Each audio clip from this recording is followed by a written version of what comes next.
Que el Señor les bendiga, mis queridos amigos y hermanos. Bienvenidos al programa Hawái para Cristo. Es un placer poder ir a sus hogares a través del mensaje de la palabra bendita del Señor. Hoy un mensaje muy especial para nosotros. Como se vienen las fiestas de otoño, bueno, este es el mes de Elul y vamos a hablar acerca del mes de Elul y el día de arrepentimiento, el día de Teshuvah, de volvernos a Dios, que es un día muy importante, y durante estos 40 días podemos reflexionar, volvernos a Dios y tomar nuestro lugar que nos corresponde en las cosas de Dios. Si usted por alguna razón dejó de servir a Dios, regrese a su servicio, hable con su pastor, dígale: pastor, discúlpeme, sé que hice mal, perdóneme, pero ¿sabe qué? Voy a volver a trabajar, voy a hacer la obra de Dios, quiero hacer el trabajo de Dios. Esto va a ser de grande bendición cuando escuchemos el mensaje que Dios tiene para nosotros. Amén. Bueno, pues regresamos con el mensaje del Señor.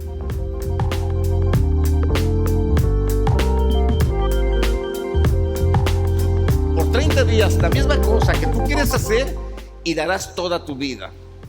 ¿Y saben qué, hermanos?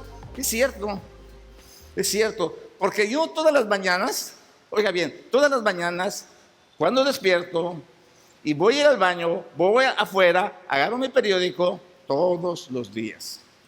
O sea, hay algo que nosotros tenemos que entender, que algo cuando se hace por 30 días, usted haga por 30 días alguna cosa, usted las va a hacer todos los días.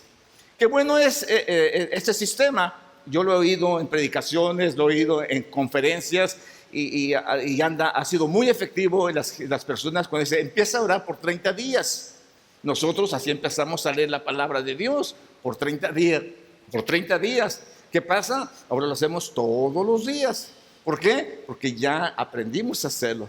Entonces, el periodo de 40 días, el mes de Elul, que es llamado el mes de Teshuvah, sirve, hermanos, para que las personas puedan volverse a su situación espiritual, volverse a Dios, reconocer sus faltas y estar apercibidos, porque resulta, hermanos, que el Señor estableció unas fiestas, y durante estas fiestas, como son fiestas proféticas, tiene mucho que ver con nuestro Señor Jesucristo.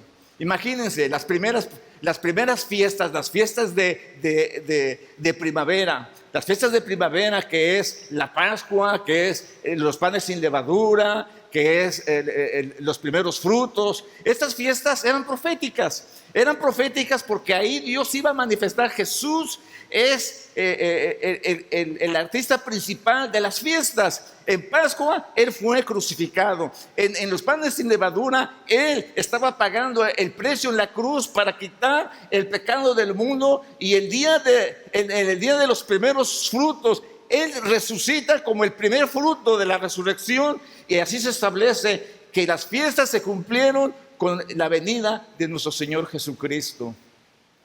Hubo una sequía, hubo un periodo, y después llegó el día de Pentecostés, y fue cuando el Espíritu Santo vino y cayó sobre el pueblo de Dios. Esto es significativo. Pero faltan 3 fiestas. Falta la fiesta de las trompetas, falta la fiesta del Yom Kippur, y falta la fiesta de los tabernáculos. Estas fiestas son proféticas. En una de esas fiestas el Señor Jesús va a venir. En la otra de las fiestas, en la fiesta de Yom Kippur, va a haber un juicio increíble en el mundo, terrible y espantoso, después de que pase la fiesta de Yom Kippur. Y en la fiesta de los tabernáculos, bueno, entonces bajaremos con el Señor y celebraremos las bodas del Cordero y estaremos con Él para siempre en su reino. ¿No es fabuloso, hermanos? ¿Cuántos entienden esto? Dios nos da una oportunidad. Dios da el mes de Elul para que nosotros nos preparemos y nosotros estemos delante del Señor apercibidos de que Él va a venir un día. No sabemos cuándo va a venir, no sabemos el día, no sabemos la hora, pero sabemos la época, la fiesta de otoño. La fiesta de otoño. La primera lluvia fue en primavera, y la segunda lluvia es en verano. Es cuando se recogen las frutas, la última cosecha. Es cuando el Señor, nuestro Señor Jesucristo, un día va a venir. Dice la Biblia, el día y la hora nadie lo sabe, pero en una de esas fiestas. ¿Cuál es el problema que hay en esto, hermanos? Bueno, no hay ningún problema, pero el problema que tenemos en esto, por esta situación, es porque el pueblo de Dios se alejó de él. El pueblo de Dios le faltó a Dios en los primeros mandamientos, los primeros 5 mandamientos. Este pueblo, hermanos, le falló a Dios y el Señor había hecho un contrato con ellos, había hecho un contrato. Él les habló desde el monte Sinaí y les marcó su contrato a través de las 10 leyes que Él puso, a través de los 10 mandamientos. Pero ¿qué hizo este pueblo? Este pueblo pecó delante de Dios. Y cuando Dios ya sabía que iba a hacer esto a este pueblo, le dice el Señor a Moisés. Entonces Jehová dijo a Moisés: anda, desciende, porque tu pueblo que sacaste de la tierra de Egipto se ha corrompido. Su pueblo, el pueblo que sacaste, ¿no es tu pueblo? Notemos, hermanos, que el Señor le dijo tu pueblo, no dijo mi pueblo. Dios, hermanos, con dolor expresa la realidad al ver al pueblo de Israel y ya no lo considera Dios su pueblo. En ese momento en que Dios le dice: ellos han hecho un becerro de oro, yo los saqué de Egipto, pero no he podido sacar a Egipto de sus corazones.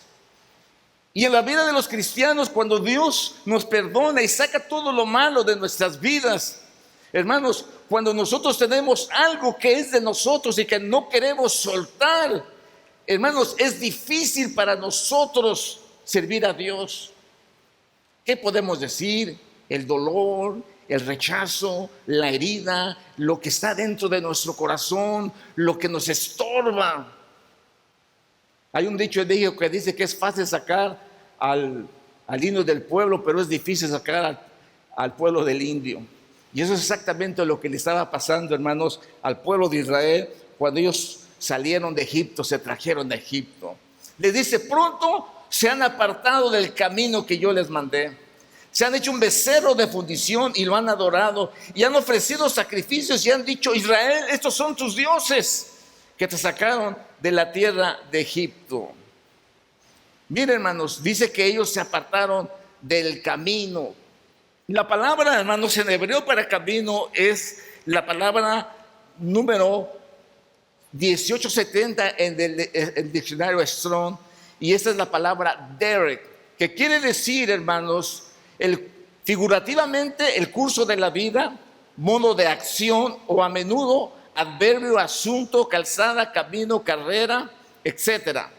Literalmente lo que están diciendo, hermanos, es que Él es el que guarda perfectamente el pacto, y el ángel que menciona en Malaquías versículo 1, de modo que seguir a Jesús, hermanos, implica seguir el pacto que Dios ha hecho. ¿Y qué es lo que pasó, hermanos? Dice: ahora pues déjame que encienda mi ira con ellos y los consuma, y de ti yo haré una nación grande. Si me das monitor, por favor.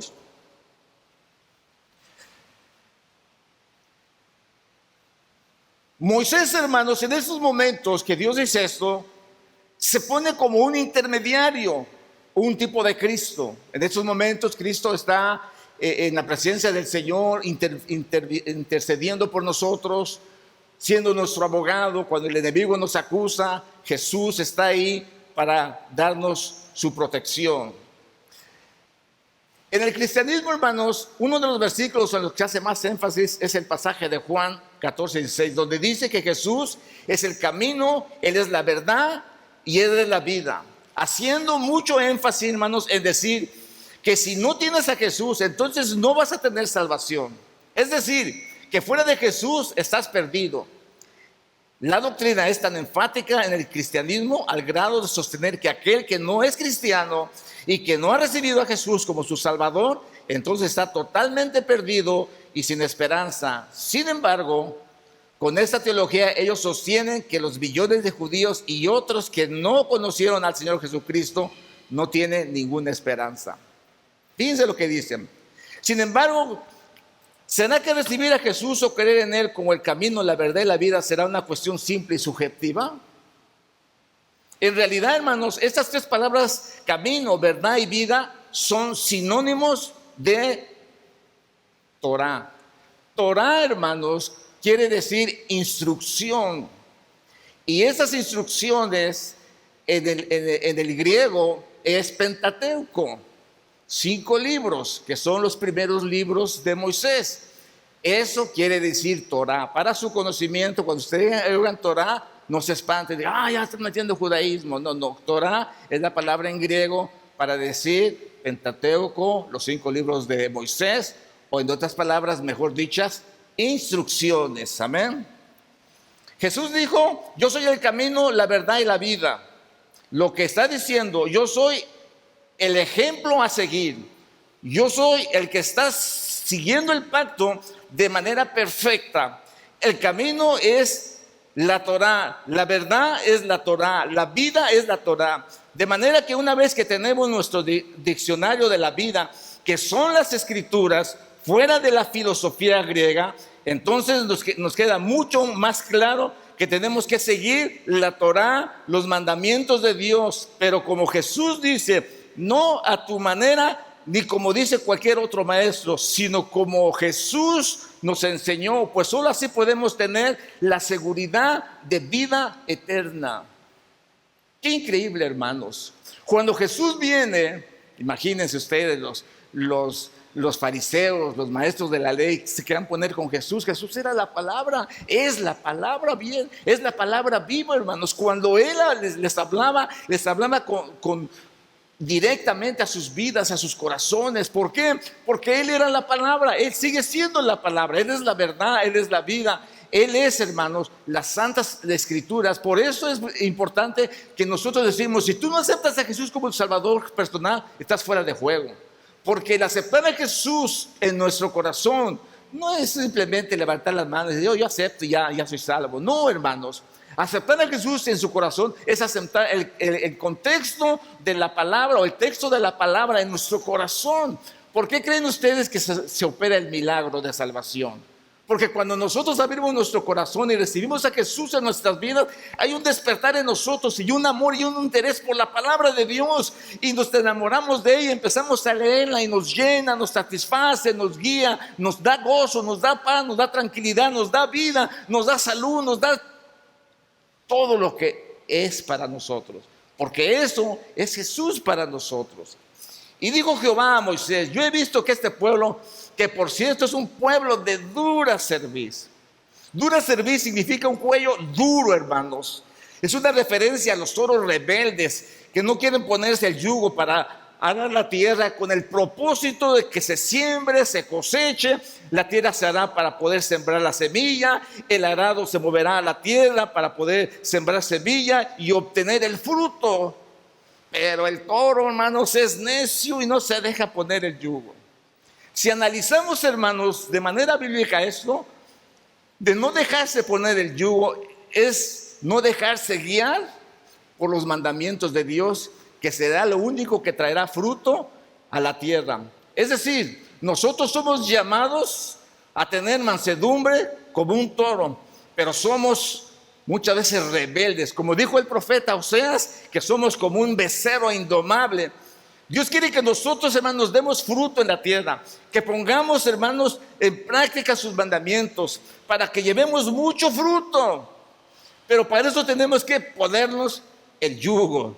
De manera que una vez que nos quitamos su yugo y no queremos escuchar sus instrucciones, nosotros no vamos a poder cumplir el propósito de Dios, de que la tierra lleve fruto. Eso es justamente lo que Jesús les está diciendo en Mateo 11:28, cuando les dice, venid a mí todos los que están trabajados y cargados, yo os haré descansar. Llevad mi yugo sobre vosotros y aprended de mí, que soy manso y humilde de corazón, y hallaréis descanso para vuestras almas. Así que hay dos caminos: el camino de la instrucción divina, el camino de hacer lo que Dios le dice. Este es un camino, y como Jesús dijo, es un camino cuya carga es fácil, ligera, es un refrigerio, es algo que va a dar lo mejor posible. Y ya hay también otro camino, que es el de nuestra propia voluntad, de nuestras propias ideas, de nuestras propias religiones, de nuestras propias filosofías. Pero este es un camino arduo, un camino pesado. Jesús dijo con respecto a los líderes, así que si queremos tener una vida conforme al propósito de Dios y no teniendo cargas pesadas, entonces tenemos que seguir solamente el yugo de Jesús, que el yugo de Jesús es fácil y es ligera la carga. Dios pretendía, hermanos, que hubiera reposo para ellos, que su pueblo se deleitara en sus mandamientos, pero el hecho de rechazarlos hace que tengan que sufrir el peso de la idolatría y todas sus consecuencias. Entonces vemos que el pueblo decidió volver hacia Egipto. Dios aún no lograba sacar a Egipto del corazón del pueblo, de manera que Dios le accionó de la siguiente manera: este toro no sirve para trabajar, este toro no se quiere poner el yugo. ¿Qué hacer con este toro? Matarlo. Y hermanos, es triste que muchas veces el pecado nos mata porque no queremos obedecer. Y cuando queremos obedecer, los fariseos eran los más hipócritas y ellos decían que obedecían toda la ley. ¿Por qué? Como dijo Frank Sinatra, porque ellos querían hacerlo a su manera. Jesús viene y dice: ellos están equivocados, ustedes van a seguir mi ejemplo. Yo soy la palabra hablada, yo soy la Biblia, yo soy el mensaje, yo soy la Torah, yo soy las instrucciones, y Dios me ha mandado para que ustedes las gocen. Ahora pues, déjame que se encienda mi ira en ellos y los consuma, y de ti haré una nación grande y poderosa. Esto se lo está diciendo a Moisés. Dios le está diciendo a Moisés que iba a empezar de cero. Aquí parece que Dios ya está muy enojado. Sin embargo, al leer detenidamente el verso anterior, vemos que en ese momento Dios no estaba enojado, porque Él sabía de antemano que esto iba a suceder. Dios estaba probando a Moisés. Así que pongamos mucha atención, hermanos, a las reacciones que Moisés tuvo. Y vamos a continuación a ver cómo Moisés se le llama el hombre más manso de la tierra. ¿Por qué? Porque Moisés, hermanos, tomó la carga. Dios le dijo: tu pueblo. Y él dice: ok, sí es mi pueblo, pero es tu pueblo, Señor, es tuyo, ¿por qué me pones a mí? Deja terminar con él. Pero Moisés, hermanos, se pone en la brecha y dice: no, Señor, no los mates. Y hermanos, dice la palabra del Señor que bajó Moisés de la montaña, y cuando él venía, hermanos, traía las dos tablas de la ley.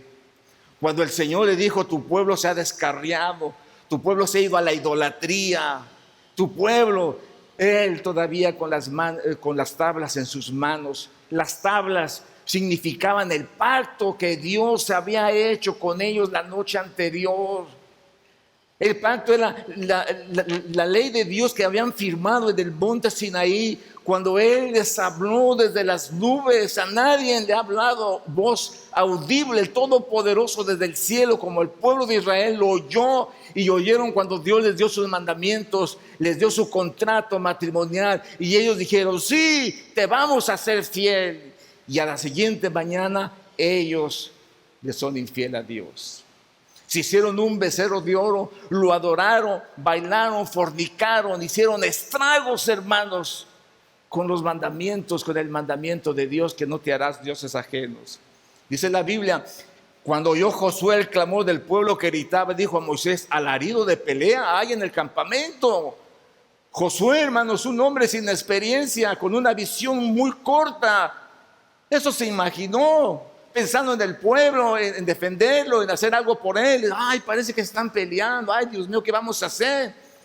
Pero Moisés respondió: no es voz de alarido de fuerte, ni voz de alarido de débil. Voz de cántico oigo yo.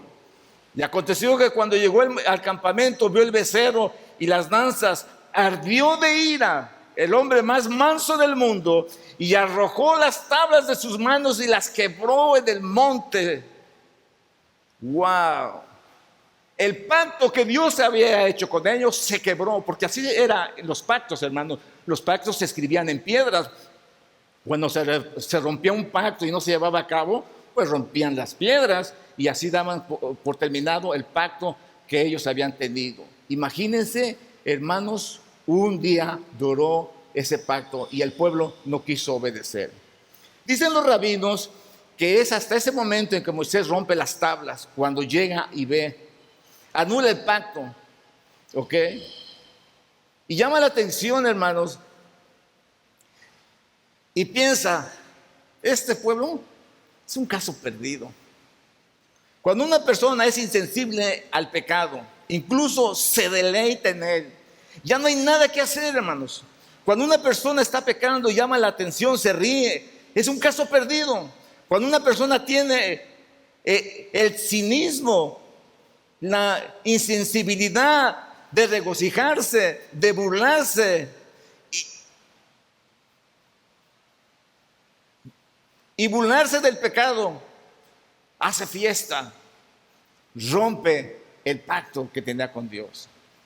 Con mucha tristeza cuento esto, en un pueblo, no voy a mencionar el nombre porque me conocen, fui pastor en esa iglesia, en ese lugar, llegó el evangelio.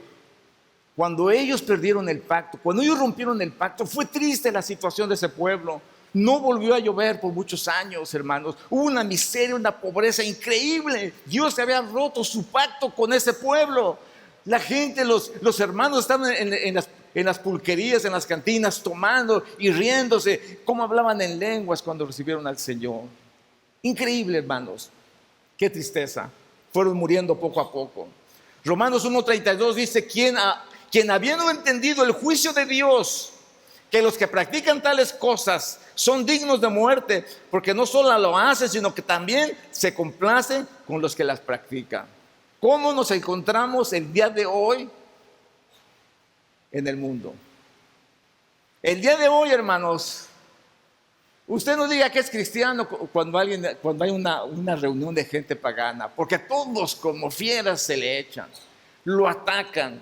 Todos están mirando a ver a qué horas usted falla para destruirlo. El ser cristiano representa en estos momentos un verdadero desafío, porque la gente está lista para condenarnos. Se gozan en la maldad, se gozan en el pecado. Este martes damos un ejemplo acerca de la destrucción de Sodoma, el ejemplo de Abraham como intercesor de Sodoma. Y dice la palabra del Señor que Dios le habló a Abraham y llegó hasta su casa. Él le atendió, habiendo estado con dolores de la circuncisión, hacía 3 días que se había circuncidado. Llega Jehová con 3 varones, llegan a su casa y, hermanos, él los recibe, se presta para matar, para llevar el becerro, les lleva leche, les lleva pan, se sienta con ellos, los atiende, corre por allá, corre por acá para poder atenderlo. Y Dios ve en Abraham ese hombre que él necesita para hacer una nación muy grande. Y le dice, ¿sabes qué, Abraham? Voy a ir a destruir a Sodoma y a Gomorra. Y Abraham se levanta igual con ese mismo espíritu de Moisés. Señor, pero no lo puedes hacer. Tú eres un Dios justo. ¿Qué tal si hay 50 ahí? ¿Cómo los vas a destruir? Dice, si hay 50 no los voy a destruir. Y Dios, hermano, le comunica el mensaje a él.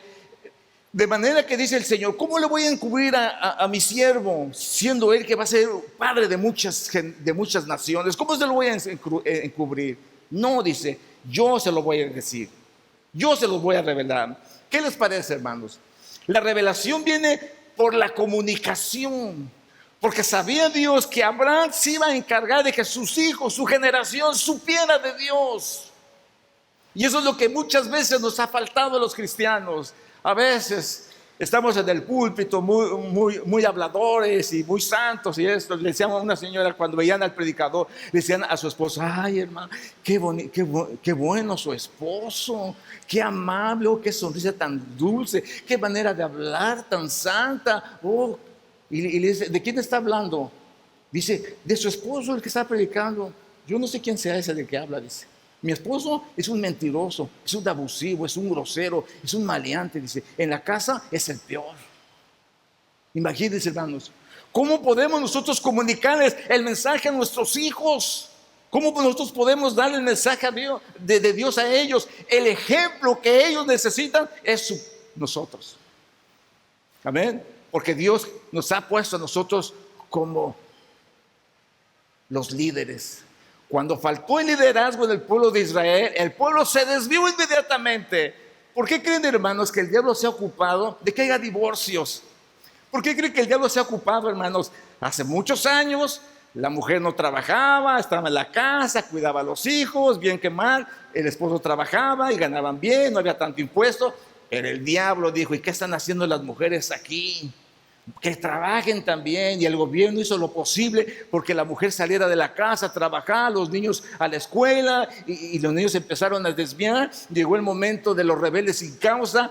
Cuando los rebeldes sin causa salieron, la mamá estaba en la casa y todo lo tenían. Pero una vez que la madre sale, hermanos, los hijos se descarrían.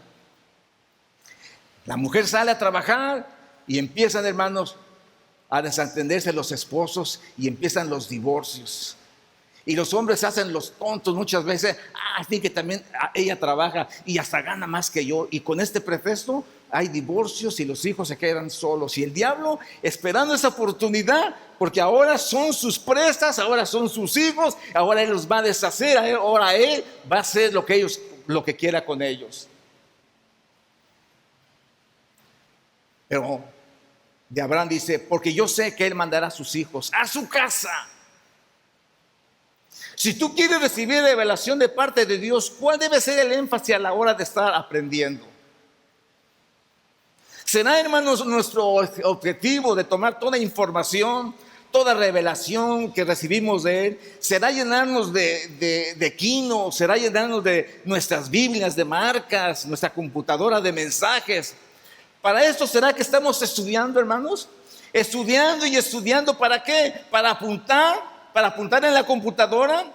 Nuestro objetivo, hermanos, debe ser comunicar principalmente a nuestros hijos y a nuestra casa, que es nuestro deseo en nuestros corazones y que es lo más primordial de nosotros. Déjeme decirle algo: pero cuando la gente se ríe y cuando la gente se burla, ya no hay esperanza, hermanos. Ya no hay esperanza. Porque no toman el consejo de Dios. Dios derrama una bendición sobre Abraham, sobre Isaac, sobre Jacob. Y miren ustedes, siempre me gusta este ejemplo. Mirar, hermanos, cómo Abraham, recién circuncidado, el tercer día, según dice la Biblia, el tercer día de circuncisión es el peor día de los dolores. Pero con esto Abraham se levanta, y ya trae el cordero, trae la leche, trae el queso, se sienta con ellos, los atiende y los sirve, hermanos. ¿Quién es el que recibe la bendición? Sus hijos, su hijo Isaac. Sin hacer nada, Isaac queda millonario, queda bendecido por Dios, pero alguien hizo el trabajo. Entonces, hermanos, debemos de entender que nosotros tenemos que hacer el trabajo para que así nuestros hijos sean bendecidos. Esta semana el testimonio de mi hija, de Heather, me impresionó. Digo, no cabe duda que esta aprendió de su madre exactamente lo que tiene que hacer cuando Dios tiene algo para su vida. Yo le digo a mi hijo: no te preocupes, dijo, tú pintas aquí, haces allá, pones aquí, haces para allá. Pero ¿sabes qué? Tus hijos van a recibir la recompensa. Y doy gracias a Dios, hermanos, porque eso así ha sucedido. El otro año, recuerdo, le mandamos un dinerito a mi nieta Kia. Me dio mucho gusto. Ahora no le mandamos, ahora ella nos manda. Abuelos, el diezmo. ¿Quién hizo el trabajo?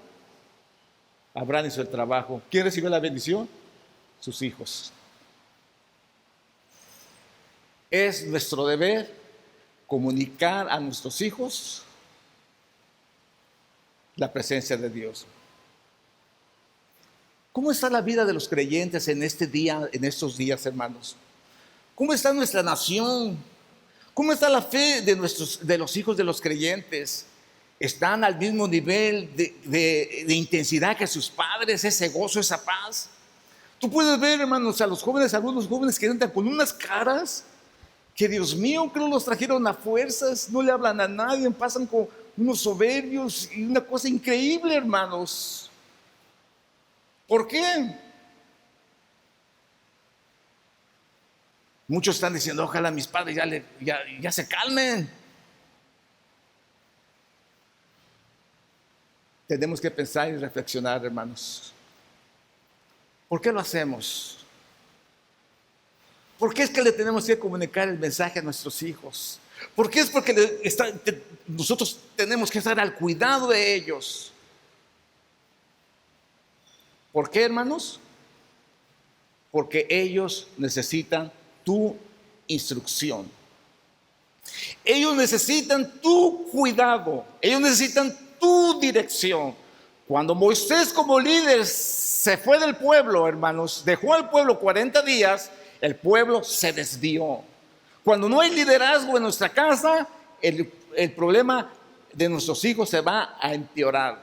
¿Saben ustedes que un padre le dijeron que iba a morir? Le dio cáncer y él iba a morir. Se preocupó tanto, hermanos, porque tenía un baby pequeño. Y mi hijo, ¿qué va a pasar con mi hijo? ¿Quién le va a enseñar? ¿Quién le va a decir las cosas que él necesita saber? Y se angustió tanto, hermanos, que cada cosa que él hizo en su vida la grabó, hermanos, en un video. Y hermanos, todos sus fracasos, le decía: mira, mi hijo, no vas a hacer esto porque yo lo hice y mira lo que me sucedió. Y él grababa y grababa y grababa y grababa, de manera, hermanos, que hasta le enseñó cómo rasurarse. Mira, mi hijo, no te vayas a cortar cuando te rasures, porque yo un día me corté. Así es que el niño, hermanos, iba a saber todo lo que su padre le había enseñado por medio de un video. Déjenme decirle, hermanos, que estamos en un tiempo en donde ya no hay tiempo para enseñar a nuestros hijos, no hay tiempo para educar a nuestros hijos. La semana pasada vi en el periódico una caricatura que me sacó de onda.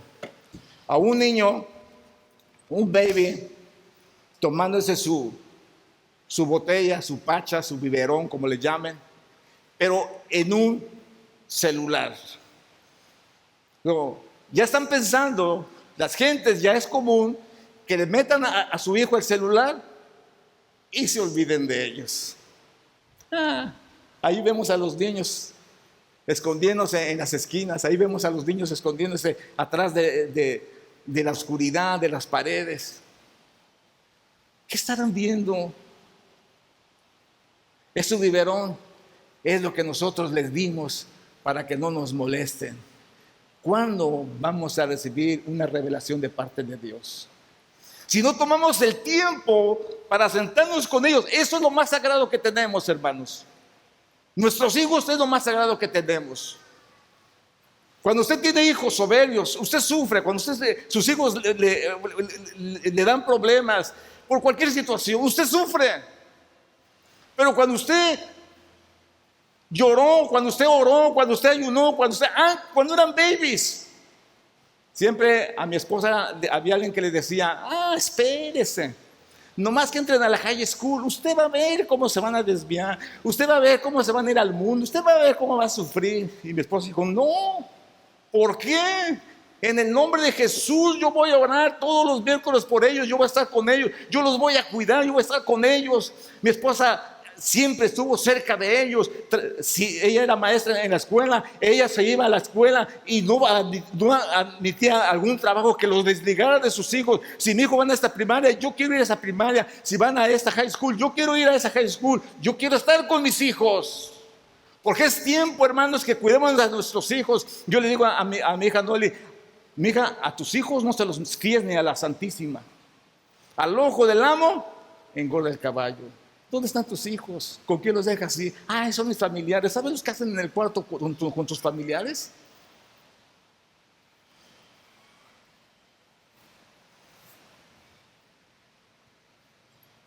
Dice la Biblia: instruye al niño en su camino. Cuando fuere viejo, no se apartará de ella. ¿Por qué vemos tanta sodomía, hermanos? ¿Por qué vemos tanta inmoralidad? ¿En dónde es donde aprendemos nuestros malos hábitos? Póngase a pensar, ¿en qué etapa de nuestra vida aprendimos las cosas malas? Yo me crié como un perro, hermanos, solo. Perro callejero, andaba en las calles, no tenía instrucción.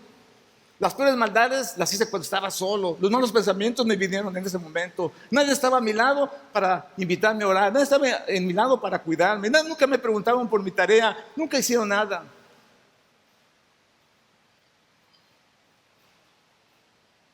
¿Usted cree, hermano, que este mundo en que vivimos hubiera llegado al grado de Sodoma y de Gomorra si los papás hubieran dedicado tiempo a sus hijos? ¿Ustedes creen que esto hubiera pasado, hermanos? ¿Cómo me encanta, hermanos, la vida de mis hijos? No necesitan muchas personas para ser felices. Todo el tiempo andan pegados. Siempre cuando los vemos, siempre nos hacemos burla. Pegados como el chicle, ¿verdad? Nunca se dejan. Siempre están ahí. Los pocos momentos que están en la escuela, mi esposa decía: Señor, en estos momentos yo no los puedo cuidar, pero tú los puedes cuidar. Tú puedes hacerlo, tú puedes revelarme que está mal. Y dicho y hecho, Dios les revelaba. ¿Por qué? Porque había comunicación. Comunicación. ¿Creen ustedes que Sodoma y Gomorra hubiera llegado si hubiera habido cuidado? No hubiera llegado, hermanos. Pero cuando el Señor llega a Sodoma, llegó el momento en que Dios tiene que juzgar la maldad de los hijos de los padres. ¿En qué momento Él desciende? Cuando ya la maldad había llegado al extremo. Pero no solo la maldad. Cuando Dios llegó a Sodoma, hermanos, no era solamente la maldad. El problema no era la maldad, aunque claro, cuenta. Pero ¿saben cuál era el problema de Sodoma y de Gomorra, hermanos? El problema que estamos sufriendo en estos momentos. La aceptación, la indiferencia, el que ya la gente celebra la sodomía, la homosexualidad, la violencia, las violaciones, y al verlo en la televisión aplauden y dicen: es normal. ¡Qué vergüenza, hermanos! Yo estoy a punto de cortar mi televisión por la única y sencilla razón que he visto anuncios perversos. Y yo nunca vi anuncios, por eso siempre ando pasando, porque no veo anuncios. Pero aún así lastiman mi corazón, aún así laceran mi corazón. Pero después odio eso, tengo que mover inmediatamente. Pero estamos acostumbrados, ya hasta los cristianos ya tienen un hijo homosexual. Ay, pues es la moda, pues ni modo. ¿Qué? ¿Cómo llegó ahí?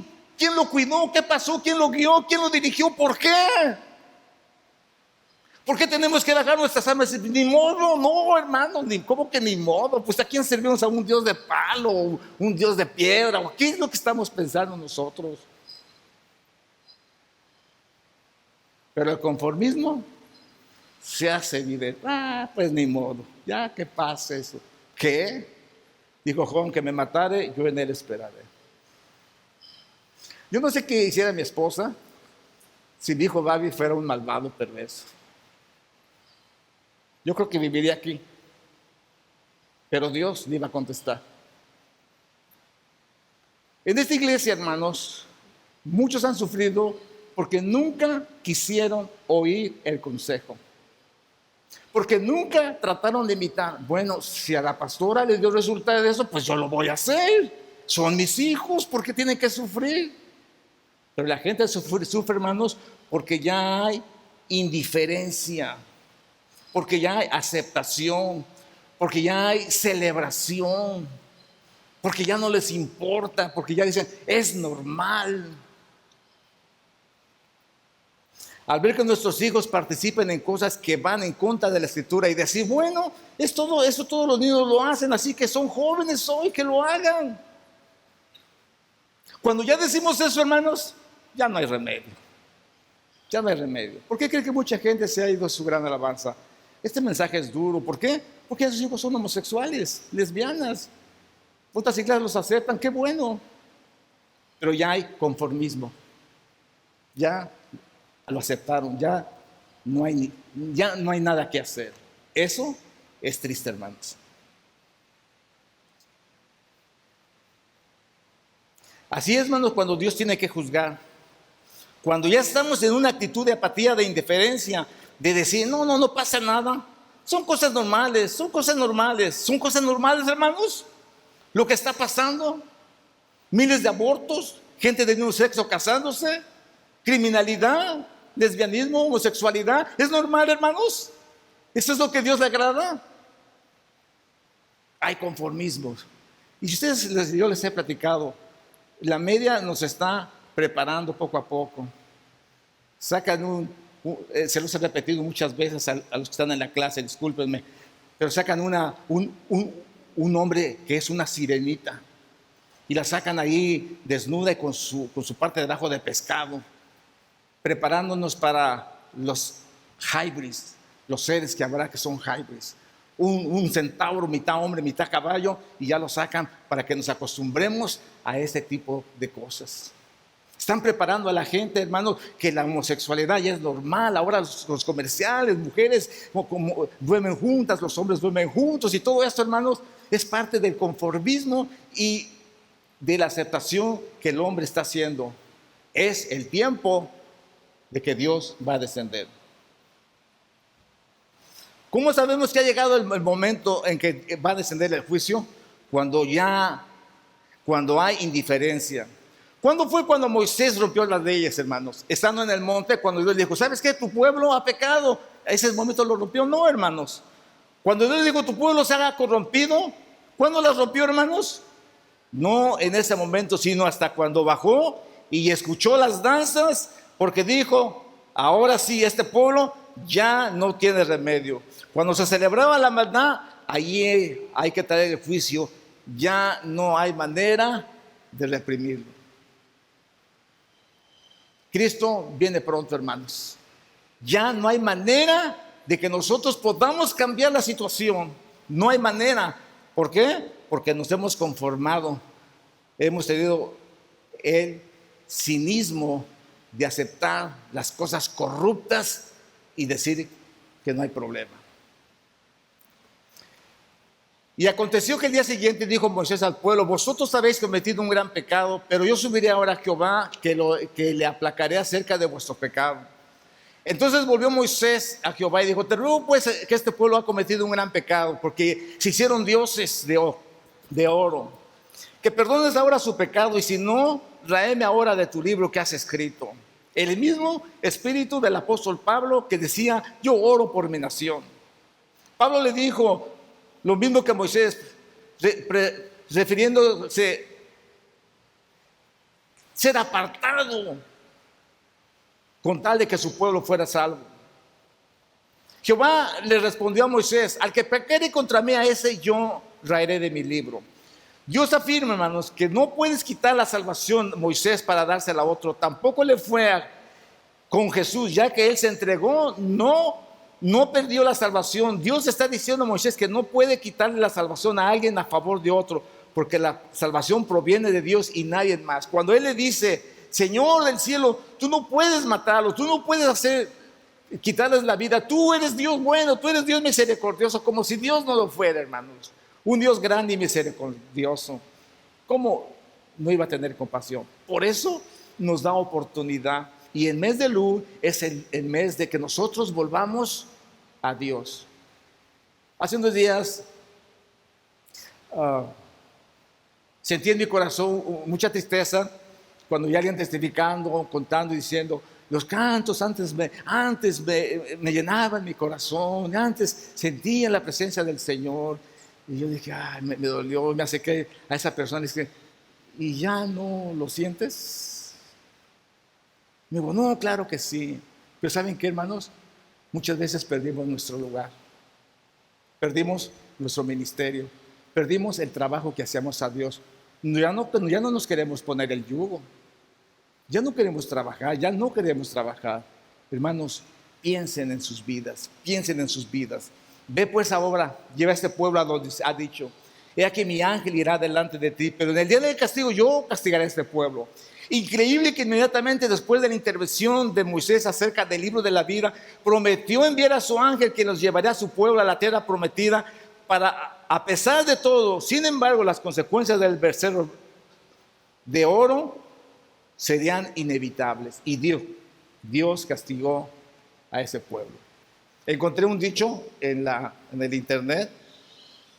Edmund Burke dice, para que triunfe el mal, solo es necesario que los buenos no hagan nada. Solo es necesario que los buenos no hagan nada. Si usted es una persona correcta delante de Dios y ve que hay desorden y no hace nada, usted se está haciendo partícipe de esa maldad que la gente está haciendo. En esta iglesia, discúlpenos, a veces parece que somos muy exigentes, pero si dejamos que empiece el cuento, que empiece el desorden, se va a hacer un desorden, hermanos. Así que no olvidemos que si permanecemos sin hacer nada ante la maldad, recibiremos castigo, porque Dios nos considera sus cómplices. Tenemos que decir, tenemos que hablar. Ahorita todavía está tolerable, pero este mensaje en pocos días la policía llegará y nos llevará. Pero ¿saben qué, hermanos? No importa, porque todavía podemos hacer algo por este mundo, como lo hizo Moisés con el pueblo de Israel. Miren lo que dice la Biblia. Porque si alguno no provee para los suyos, y mayormente para los de su casa, ha negado la fe y es peor que un incrédulo. ¿Qué es lo que le vas a proveer? ¿Saben lo que los padres creen que les proveen? Juguetes, iPads, celulares, todo lo que ellos quieran, comida, ropa, todo lo que ellos quieran, no hay problema. No, hermanos, ellos necesitan la provisión, el mensaje de Dios, la disciplina, el cuidado.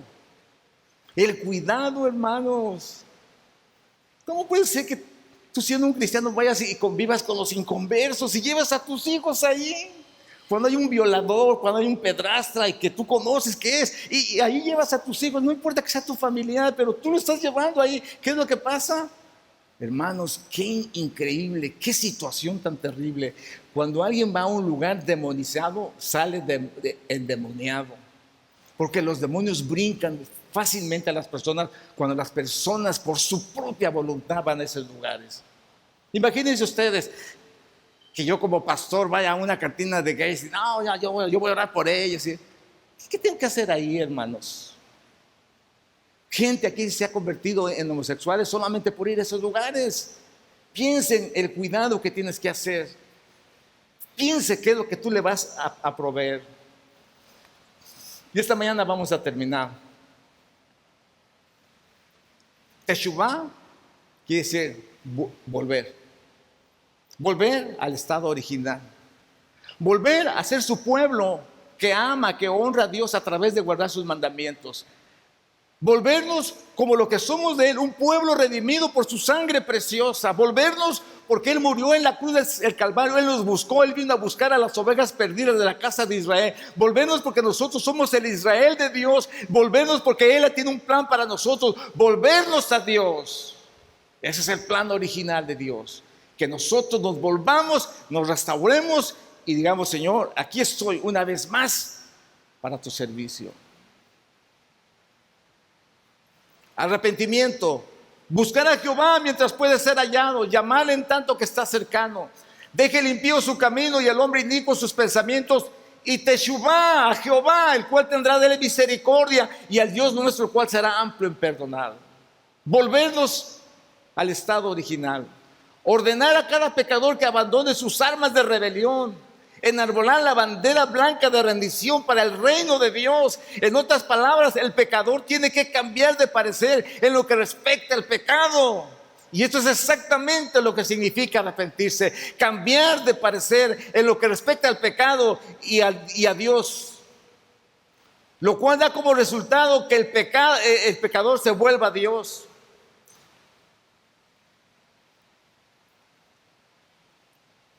Por tanto, hermanos, arrepentirse es cambiar de parecer en cuanto al pecado y en cuanto a Dios, lo cual da como resultado el apartarse del pecado, teshuvah a Dios. Hacer pues frutos dignos de arrepentimiento es la evidencia de que ha ocurrido un cambio radical en nuestras vidas. El fruto, ¿por qué? Porque somos toros, porque nos ponemos el yugo, porque aramos la tierra, porque la tierra va a dar fruto. Llevar mi yugo sobre vosotros y aprender de mí, dijo el Señor, que soy manso y humilde de corazón. El pecado es carga, hermanos. La maldad es carga. Pero el servir a Dios es descanso, es paz. Tenemos que volvernos al Señor. Cuando nos volvemos al Señor en arrepentimiento, tiene que ser un arrepentimiento perpetuo. No andar como los chapulines saltando de aquí para allá y de allá para acá. Tenemos que ser radicales, tenemos que reconocer que nosotros tenemos que serle fiel a Dios en todas las áreas de nuestras vidas. 40 días, mes de Elul. Eso es lo que significa este mes de septiembre. No es igual que los meses regulares, es el mes religioso, es el mes de la Biblia. Hoy estamos en el mes de Elul, el mes del arrepentimiento. Cuando Moisés subió a interceder por el pueblo. ¿Cuándo descendió? 40 días. ¿Qué pasó en 40 días? Yom Kippur, día del perdón. Cuando Moisés baja, lo ven con miedo, con expectación y ven que refleja su oro. ¿Qué pasó? Dios los perdonó. Dios los perdonó. Pero ¿saben qué? Que los malvados que hicieron esta revolución van a morir. 3,000 mueren en ese día. Dios en su infinita misericordia manda al Señor Jesucristo y en el día de Pentecostés, ¿cuántos reciben el Espíritu Santo? 3,000. Son recuperados y ahora ellos reciben al Señor y sirven su ley, sus mandamientos, ya no en piedras, ya no escrito en libros, sino ahora Jesús, la palabra viva, llega a nuestro corazón. Por eso es tan importante cuando alguien acepta a Jesús. Por eso es tan importante cuando decimos, acepta a Jesús. Mientras no aceptan a Jesús, menos van a aceptar su palabra. Pero cuando aceptan a Jesús, entonces aceptan su palabra. Sí, Señor, tu palabra es verdad, tu palabra es vida, es el camino, es la verdad, es la vida. Tu palabra bendita me satisface.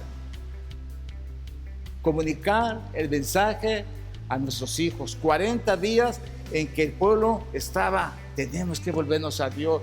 La regamos, hicimos mal, pero ¿sabes qué? Voy a regresar, le voy a decir al pastor, ¿sabes qué pasó? Perdóneme, voy a volver a mi trabajo, voy a hacer la obra de Dios, no se preocupe, voy a estar bien delante de Dios. Teshuvá, 40 días.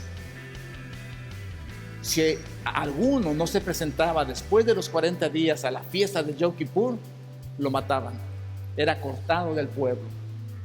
Nosotros nos espera ese día. Nosotros tenemos ese día. ¿Saben qué, hermanos? Le dije al principio, ¿qué harías si Jesús te dijera que viene en 24 días? Te prepararías. El mes de Elul es día de preparación, porque un día en las fiestas del otoño, un día el Señor va a venir. No sabemos el día, la hora, ni el año, cuándo, pero Él va a venir. Qué bueno que Él nos dejó este mensaje.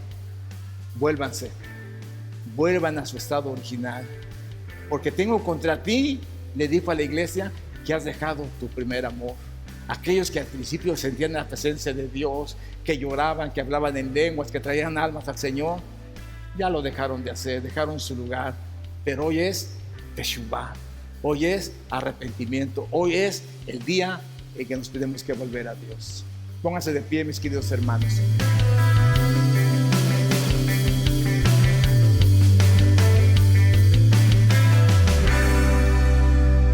Que Señor les bendiga, mis queridos amigos y hermanos, una vez más. Bueno, pues la verdad que Dios tiene algo para nuestras vidas, cada momento, cada instante. Cuando nosotros nos ponemos en sus manos, el Señor tiene bendición para nuestras vidas. Esta mañana hemos aprendido acerca de cómo el pueblo se alejó de Dios, cómo rompieron el pacto con Dios, le desobedecieron, pero aún así Dios les dio la oportunidad de que se volvieran a Él.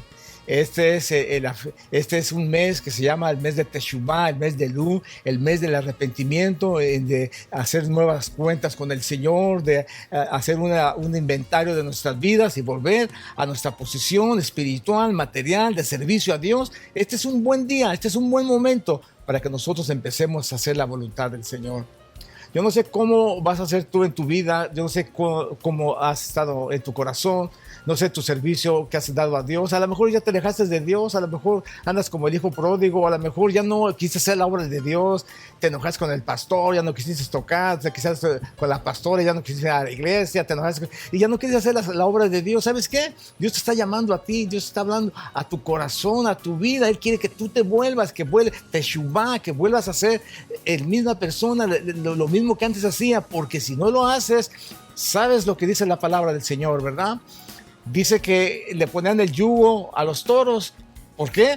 Porque ellos iban a arar, la tierra iba a dar fruto, iba a haber pan, iba a haber alimento. Pero ¿qué pasaba cuando los toros no se querían poner el yugo? No había remedio, había que matarlos. Bueno, es lo mismo que pasa en nuestras vidas con nuestro servicio a Dios. Nuestro servicio que hacíamos a Dios era efectivo. Quizás nosotros no lo vimos así, pero era efectivo. ¿Por qué? Porque estamos haciendo la obra de Dios. Tiempo de volvernos a Dios. Teshuvá es un tiempo de volver a Dios. Teshuvá, alguien lo ha llamado el tiempo de arrepentimiento. Y durante 40 días el pueblo estaba abajo del monte esperando que Moisés llegara para saber si Dios los había perdonado. Cuando Moisés baja después de 40 días, dice: misericordioso es Jehová, lento para la ira y grande en misericordia y en poder y en verdad. Ellos se regocijaron, entraron a la fiesta del Yom Kippur, y ellos pudieron ser perdonados porque tenemos un Dios misericordioso. Si tú te fuiste de Dios y vuelves a Él, si haces teshuvá en estos momentos, Él te va a recibir, te va a perdonar, te va a restaurar y te va a decir como el padre al hijo pródigo: hagamos fiesta porque mi hijo muerto era, mas ha revivido, se había perdido, pero ha sido encontrado. Y dice que llamó a sus siervos, hicieron fiesta y se regocijaron. Eso es lo que Dios quiere en estos momentos para tu vida. Es lo que Dios está esperando, que tú te levantes de donde estás y digas: Señor, perdóname, yo voy a hacer teshuvá, yo voy a volverme a ti, yo voy a sentir tu presencia una vez más y voy a hacer tu voluntad en el nombre de Jesús. Vamos a darle gracias a Dios. Allí donde estás, arrepiéntete, pídele perdón al Señor y que todo vuelva a ser igual como al principio. Padre, te doy gracias en el nombre de Jesús. Te pido que tú bendigas a cada persona que se ha ido de tu presencia, que quiere volver a ti. Permíteles teshuvá en estos momentos, que se vuelvan a ti y que se restablezcan, sigan tu obra y que un día tú hagas misericordia. Bendice a los padres que le transmiten el mensaje a sus hijos, que los cuiden, que los protejan, que hablen con ellos, que le den tiempo, no juguetes, tiempo, educación, consejo, palabra tuya, Señor, en el nombre de Jesús. Amén. Bueno, mis queridos hermanos, Dios les bendiga, Dios les guarde. Nos vemos la próxima semana en el programa Hawái para Cristo.